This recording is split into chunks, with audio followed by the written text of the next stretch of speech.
வணக்கம். நீயா நானால ஒரு எபிசோடு ஒரு வீடியோ தான். ஆனால் அதுக்கப்புறம் அதை வச்சு பல நூறு வீடியோக்கள் பேட்டிகள் யூடியூப்பில் போயிட்டுருக்கு. எல்லாமே அடுத்த ஒரு பெரிய டாபிக் வர வரைக்கும் தான். ஸோ ரொம்ப டயர்ட் ஆகிடாமல் அது வரைக்கும் பொறுமையாக இருங்க. இந்த வாரத்தில் மற்றும் ஒரு அரியர் கிளியரன்ஸ் தான் இந்த படக்களம். போன மாதம் தேட்டரில் ரிலீஸ் ஆச்சு. ட்ரெய்லர் இன்ட்ரெஸ்டிங்காக இருந்துச்சு. ஃபேண்டசி எலிமெண்ட் இருக்கிற காமெடி படம் மாதிரி தெரிஞ்சுது. ரிலீஸ் டைமில் நல்லா தேட்டரில் பார்க்க முடியல. ஆனால் பாருங்கள், இதோ உங்கள் ஜியோ ஹாட்ஸ்டாரில் அப்படின்னு ஒரே மாதம் தான் ஓடிடியில் ரிலீஸ் பண்ணிட்டாங்க. இந்த படக்களம், அதாவது போர்க்களம் எப்படி இருந்துச்சு அப்படிங்கிறத தெரிஞ்சுக்கலாம். அதுக்கு முன்னாடி சேனலுக்கு சப்ஸ்கிரைப் பண்ணாதாங்க சப்ஸ்கிரைப் பண்ணுங்கள். வீடியோ எப்படி இருந்துங்கிற கமெண்ட்டில் சொல்லுங்கள். லைக் பண்ணுங்கள், ஷேர் பண்ணுங்கள்.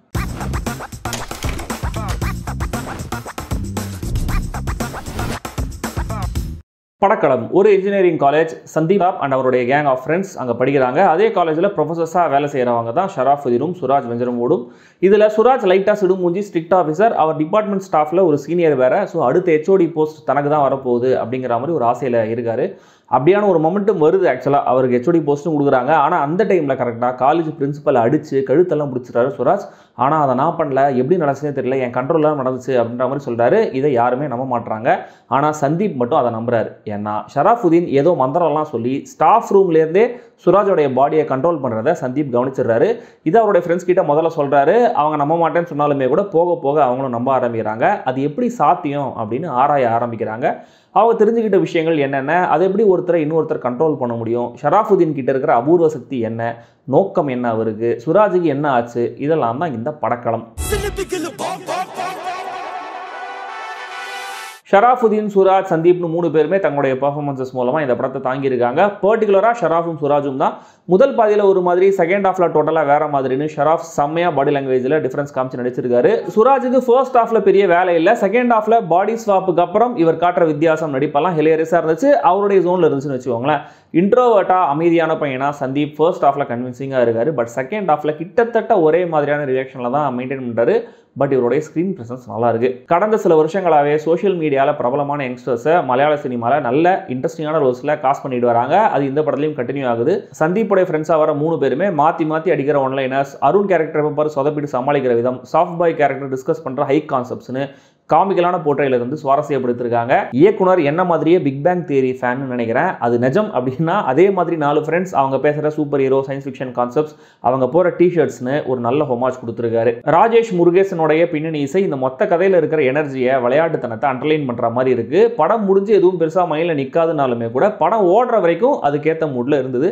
நிதின் ராஜ் அரோலுடைய எடிட்டிங் கண்ட்ரோல், பாடி கண்ட்ரோல் காட்சிகள்லையும் செகண்ட் ஹாஃபில் வர சில ரிவீல்ஸ்லையும் எஃபெக்டிவாக இருந்துச்சு. ஆரம்பத்தில் ஒரு மித்தாலஜிக்கல், ஹிஸ்டாரிக்கல் ஃபிக்ஷன் மாதிரியான ஒரு ஸ்டோரியை ஆரம்பிச்சு அங்கேருந்தே இந்த படம் இதை பற்றி தான் அப்படின்னு நம்மளை ஸ்ட்ராங்காக ஃபோக்கஸ் பண்ண வச்சிருக்காரு இயக்குனர் மனு ஸ்வராஜ். இது அவருக்கு முதல் படம். அவர் எடுத்துக்கிட்டு இந்த கான்செப்ட், அதோட எக்ஸிகியூஷன் ரெண்டும் தான் இந்த படத்தோடைய முக்கியமான ஹை பாயிண்ட்ஸ்.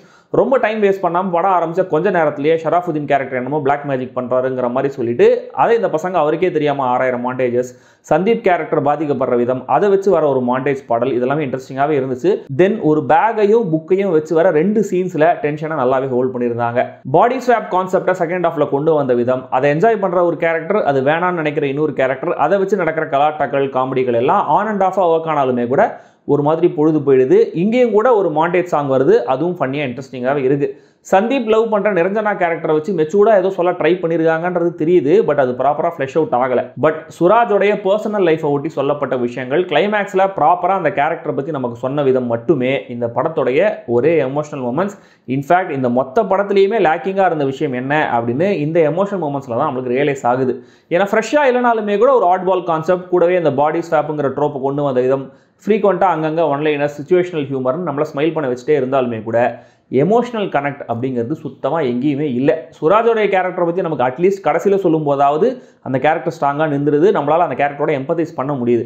ஆனால் ஷராஃப் யார், அவர் நோக்கம் என்ன, அவர் கையில் எப்படி இந்த சக்தி கிடச்சிது, அவ்வளோ பவர்ஃபுல்லான விஷயத்தை வச்சுக்கிட்டு ஏன் சின்னதாக காலேஜுக்குள்ளே அவர் பாலிடிக்ஸ் பண்ணிக்கிட்டு இருக்காரு, அவருடைய தனிப்பட்ட வாழ்க்கை எப்படிப்பட்டதுன்னு எதுவுமே நம்மளுக்கு சொல்லப்படலை. அதே மாதிரி இந்த 4 பசங்க யார், அவங்களுடைய நோக்கம் என்ன, அவங்களுடைய லைக்ஸ் அண்ட் டிஸ்லைக்ஸ் என்ன, அட்லீஸ்ட் இவங்கெல்லாம் கூட்டத்தில் ஐடென்டிட்டி இல்லாத ஒரு கேங்கா, அதையாவது ஒழுங்காக சொல்லுங்க அப்படின்னு பார்த்தா எதையுமே இவங்க கிளியராக சொல்லவே இல்லை. இன்ஃபேக்ட் ஹீரோடைய ஃப்ரெண்ட்ஸ் 3 பேருக்குமே வேறு வேறு ஃபங்க்ஷன்ஸ் இருந்தாலும் கிட்டத்தட்ட ஒரே பர்சனாலிட்டியை தான் கொடுத்துருக்காங்க. ஸோ கூடவே சேர்ந்து சிரித்தாலுமே கூட அந்த கேரக்டர்ஸுக்கு என்ன ஆனாலும் அது நம்மளை எந்த விதத்துலையும் டிஸ்டர்ப் பண்ணாதுங்கிற லெவலில் தான் கேரக்டரைசேஷன்ஸ் இருக்குது. லாஜிக்கலாக பார்க்கலனாலுமே கூட இந்த பசங்க காலேஜில் இல்லாத டைமில் இந்த பிரச்சனை எப்படி டீல் பண்ணுறாங்க, டெய்லி ஷரஃப் கேரக்டரோட வீட்டுக்கு போயிட்டு அவர் என்ன பண்ணுறாரு, சுராஜ் என்ன பண்ணுறாருலாம் யோசிக்க வைக்கிற அளவுக்கு தான் படத்துடைய என்கேஜ்மெண்ட் ஃபேக்டருங்கிறது இருக்குது. மொத்தத்தில் இந்த படக்களம் ஒரு ஆவரேஜான ஃபேண்டசி காமெடி படம் தான். ஆகாவும் எதுவும் எனக்கு அப்பீல் ஆகலை. மேபி தியேட்டரில் இந்த படம் பயங்கரமாக ஒர்க் அவுட் ஆயிருக்கலாம், பட் ஓடிடியில் அந்த அளவுக்கு இல்லை. அண்ட் சின்ன பசங்களுக்கு இந்த படம் அப்பீல் ஆகும் தான் நினைக்கிறேன்.